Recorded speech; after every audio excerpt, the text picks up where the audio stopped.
Bonjour à tous et bienvenue dans cette nouvelle vidéo. Aujourd'hui je vais vous donner quelques conseils pour acheter un BMX complet parce que c'est quand même pas rien, ça coûte quand même assez cher un BMX complet et moi aussi à l'époque quand j'ai acheté mes premiers BMX complets j'aurais bien voulu avoir des conseils et bien sûr je vais aussi vous montrer quelques BMX complets que je vous conseille d'acheter. J'ai trié tout ça par catégorie de prix mais ça on en revient plus tard. Pour être totalement franc j'ai toujours trouvé ça chaud d'acheter des BMX complets parce que à l'époque, donc je vous parle de il y a genre 10 ans en arrière voire même un peu plus, je m'étais acheté mon premier BMX, c'était un BMX complet et c'était de la merde. Non j'exagère, c'était un Verdé, ça allait.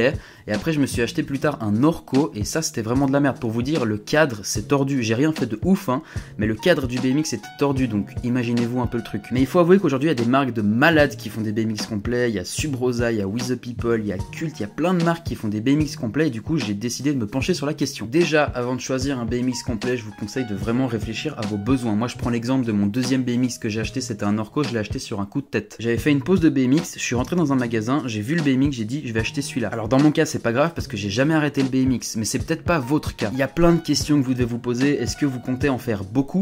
Est-ce que vous comptez juste rouler avec? Est-ce que vous allez vraiment aller au parc? Et aussi se rendre compte de l'âge que vous avez, parce que si vous avez 14 ans, je pense pas que vous ayez vraiment forcément besoin d'acheter le meilleur BMX à 1500 €, truc de malade. Dans ce cas-là, je pense que c'est plus intéressant de prendre un BMX moins cher et si un jour vous progressez, si un jour vous sentez que vous en avez besoin, bah vous passez à un BMX mieux. Donc vraiment se dire est-ce que j'ai besoin de ce BMX à 1000 balles qui est trop stylé mais bon ça coûte 1000 balles, autant peut-être acheter un BMX un peu moins cher et dans quelques années rien ne vous empêche d'en prendre un autre. Personnellement c'est à peu près ce que j'ai fait parce que l'autre solution c'est de commencer avec un BMX complet pas trop cher, après vous montez vous-même votre BMX avec des pièces détachées. Donc ça coûtera sûrement plus cher mais l'avantage c'est vraiment que vous pouvez choisir toutes les pièces, toutes les couleurs et tout vous conviendra parfaitement bien sûr si vous faites bien les choix. Parce que quand on achète un BMX pièce par pièce faut faire très attention parce qu'il y a beaucoup de tailles différentes, que ce soit la chaîne, est-ce que ma couronne elle sera à gauche, à droite. Il y a plein de choses à faire attention et c'est pour ça aussi que acheter un BMX complet c'est un certain confort parce qu'on nous livre le BMX presque entièrement monté à la maison. En général faut monter la barre, faut gonfler les pneus évidemment. Personnellement tous les BMX complets j'ai tout de suite viré le frein parce qu'en général ils viennent avec un frein parce que c'est la loi et du coup rien ne vous empêche de les enlever. Moi je les ai enlevés parce que je trouvais ça plus stylé et puis c'était plus facile pour rider. Mais bien sûr je veux pas me faire taper dessus par les parents alors faites ce que vous voulez. Moi je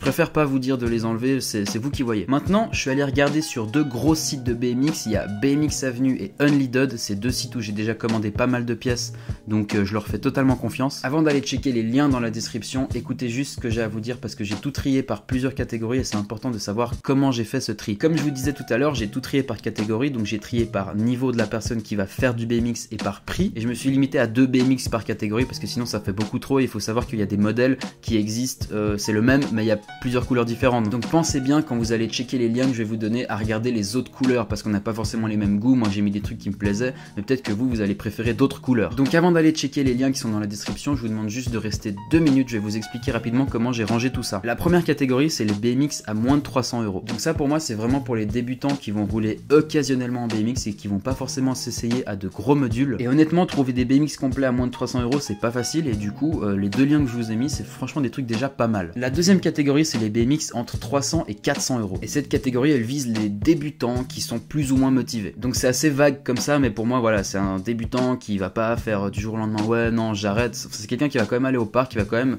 essayer un minimum et du coup il lui faut un truc, un minimum bien parce que la sécurité avant tout. La troisième catégorie c'est les BMX entre 500 et 600 €. Donc là on vise soit les amateurs mais qui sont très motivés, qui ont peut-être déjà un petit peu d'expérience, voire les gens qui ont de l'expérience et qui ont besoin d'un BMX de bonne qualité. La quatrième catégorie c'est pour ceux qui ont un bon budget, donc pour moi c'est des gens qui ont l'argent pour mettre dans un BMX et qui vont pas forcément regarder exactement le prix, ils sont un petit peu ouverts à tout. Du coup je vous ai mis 2 BMX qui sont genre ultra bien. Et la dernière catégorie c'est pour ceux qui veulent le meilleur BMX. Et donc là pour le coup je vous mets 2 BMX qui sont chers, qui sont complets mais qui ont été montés pièce par pièce par BMX Avenue. Donc voilà, c'est à vous de voir un petit peu le budget que vous avez, dans quelle catégorie vous vous rangez. J'espère en tout cas que ça vous aura été utile. Donc comme je l'ai dit hein, tous ces liens sont dans la description, j'ai tout rangé avec ces fameuses catégories. Bien sûr s'il y a un BMX qui vous intéresse et que j'en ai pas parlé, bah n'hésitez pas à me mettre le lien en commentaire, vous savez très bien que je réponds donc je pourrais vous conseiller si c'est bien ou pas. Vous pouvez aussi me poser d'autres questions en commentaire, vous pouvez me proposer d'autres vidéos, je lis absolument tout. N'hésitez pas à vous abonner à cette chaîne si cette vidéo vous a plu, j'espère que ça vous a été utile parce que c'est le but. Et moi je vous dis à très bientôt dans une nouvelle vidéo.